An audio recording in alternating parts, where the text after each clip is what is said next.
চাঁপাইনবাবগঞ্জের ভোলাহাটে আওয়ামী লীগ ও এর সহযোগী সংগঠনের প্রায় 50 জন নেতাকর্মী আনুষ্ঠানিকভাবে বিএনপিতে যোগদান করেছেন। মঙ্গলবার 13 জানুয়ারি বিকেলে উপজেলার ফায়ার সার্ভিস সংলগ্ন এলাকায় এ যোগদান কর্মসূচি অনুষ্ঠিত হয়। সাবেক প্রধানমন্ত্রী বেগম খালেদা জিয়ার রুহের মাগফিরাত কামনায় আয়োজিত দোয়া মাহফিল শেষে উপজেলা বিএনপির সভাপতি মোহাম্মদ ইয়াজদানী আলিম আল রাজি জজের হাতে ফুলের তোড়া তুলে দিয়ে নতুন সদস্যরা বিএনপিতে যোগ দেন। তারা হলেন ভোলাহাট 1 নম্বর ইউনিয়নের 4 নম্বর ওয়ার্ড আওয়ামী লীগের সাধারণ সম্পাদক আলমগীর রেজা, উপজেলা স্বেচ্ছাসেবক লীগের সাংগঠনিক সম্পাদক আব্দুর রহমান এবং ইউপি সদস্য সাদিকুল ইসলাম। তাদের নেতৃত্বে আওয়ামী লীগের বিভিন্ন পর্যায়ের আরো প্রায় অর্ধশত নেতাকর্মী বিএনপিতে যোগ দেন।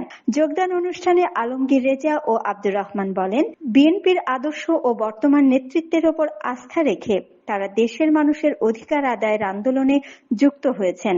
উপজেলা বিএনপির সভাপতি মোহাম্মদ ইয়াজদানী আলিম আল রাজি জজ নতুন সদস্যদের স্বাগত জানিয়ে বলেন, গণতন্ত্র ও দেশের স্বার্থ রক্ষার আন্দোলনে বিএনপিতে যোগ দেওয়া নেতাকর্মীদের নিয়ে ঐক্যবদ্ধভাবে কাজ করা হবে।